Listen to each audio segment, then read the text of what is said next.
정의선 현대차 회장이 31조 원의 대미 투자를 약속을 했는데도 트럼프 대통령 마이웨이 관세 인상 계속되고 있어요.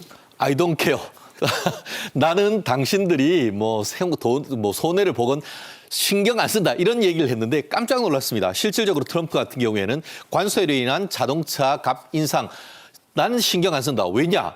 외국산 이 값이 올라가면은 국산 GM차, 포드차 많이 살 것 아니냐 이런 취지 아니겠습니까? 네. 결국 자국 우선주의 이런 것을 얘기를 하고 있는데 외국산 자동차 값이 인상되면은 소비자들은 미국 자동차를 살 것이다라는 굉장히 단순 명료한 어떻게 보면 초등학생, 고학생 정도면 알 수 있는 그런 논리로 지금 국민들한테 지금 메시지를 던지는 건 아니겠습니까? 결국 이 부분과 같은 경우에는 트럼프 대통령은 수입차 자동차 값이 인상되는 것은 자동차 업계에도 오히려 좋은 일이다. 그런 얘기가 하는 것 같습니다. 미국차 업계에 그렇죠. 좋다는 거예요. 말씀하신 대로 정말 단순 대국 대통령 보고 무식하다는 얘기는 안 하지만 명쾌합니다. 정말. 현대차 그룹이 직격탄을 맞을 우려 커지고 있어요. 25% 이상의 관세도 지금 우려할 실정이죠?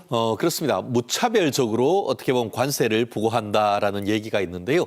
얼마 전에 정의선 현대차 그룹 회장이 미국에 가서 트럼프에 대해서 미국에 상당한 투자를 하니까 치켜 세우면서 이 현대자동차는 관세 걱정할 필요 없다라고 했는데 돌아서 가지고는 지금 얘기한 것처럼 한국 자동차에 대해서도 무차별 관세를 매기겠다 이런 입장인 것 같아서 지금 대한민국 그 완성차 업체가 지금 상당히 바쁘다라고 하는데 실제 한국 자동차 업계도 기본이라고 할 수 있는 25% 플러스 알파가 되는 어떤 관세율 적용이 될 가능성이 높지 않을까 싶은데요.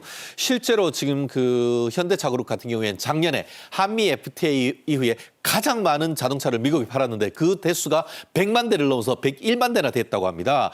근데 지금 이제 또 관세가 한 20% 정도 부과할 경우에는 지금 현재 S&P 글로벌 세계적인 어떤 신용 정보 회사인데 여기 같은 경우에는 전체적인 현대 기아차 영업이익의 한 19% 정도가 이제 감소할 것이다. 그런 얘기를 하고요. 5분의 1이 날아간다는 거예요. 그렇죠. 근데 이거는 그래도 적게 잡은 것인데 한국에 있는 나이스 신용 정보 같은 경우에는 멕시코, 한국의 수입차의 관세가 25%가 되면은 영업이익이 최대 34%. 거의 3분의 1 정도가 하늘로 사라진다. 이런 얘기가 나오니까 이 부분에 대해서 우리 국민들도 신경 쓰지 않을 수 없는 상황이 된 것 같습니다. 네. 정의선 회장, 트럼프 대통령 취임식에 100만 달러 쾌척했고 말씀드린 대로 31조 원의 엄청난 투자 약속했습니다. 그래서 선관세 후 협상이라는 트럼프 행정부의 이 내부 방침에 좀 기대를 잔뜩 걸고 있는 것 같죠? 그렇습니다. 실질적으로 일국의 대통령이 약속했지 않습니까? 현대차는 관세 신경 쓰지 마라. 그렇기 때문에 기본적으로 무차별적으로 지금 그 진행이 되고 있는 한 20 내지 25% 관세는 불가피하다 하더라도 상호 관세로 매기는 이 부분 같은 경우에는 사실은 한미 FTA에 의해서 관세가 없지 않습니까? 그렇죠. 그런 부분을 좀 협의해서 그러다 보니까 일단 그 트럼프 같은 경우에는 본인의 어떤 대선 공약이었다는 이게 관세를 일단 부과하고 나서 그 과정에서 일부 협의할 수 있는 그런 부분이 있기 때문에 그런 여지에 지금 협상력을 최대한 발휘하겠다라는 전략인 것 같은데요.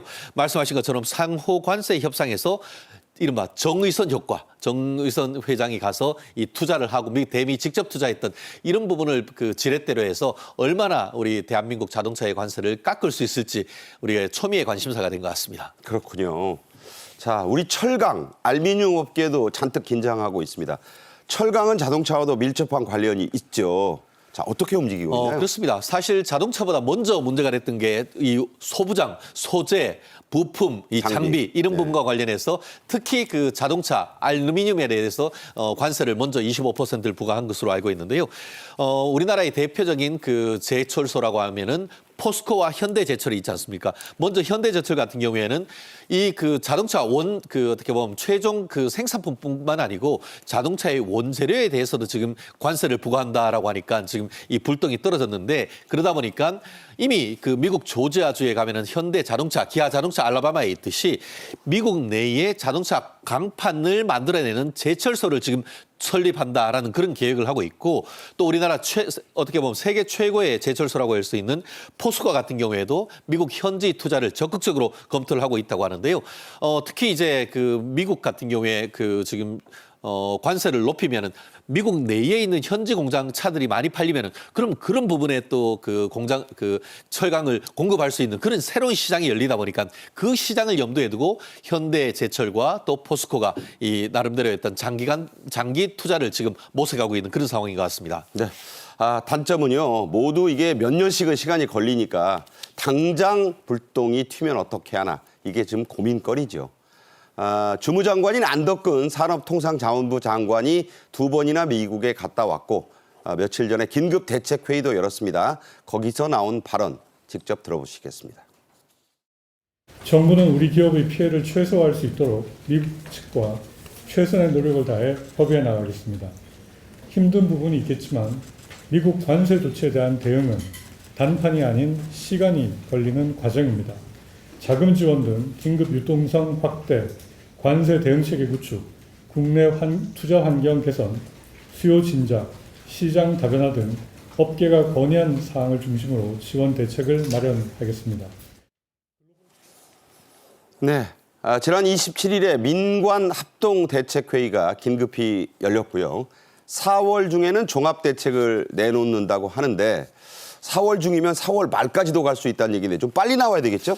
그렇습니다. 긴박하게 특히 돌아가고 국내 정치 상황이 그렇게 좋지 않다 보니까 결국 장관이 어떻게 보면 키를 쥐고 끌고 갈 수밖에 없는 그런 상황인 것 같은데요.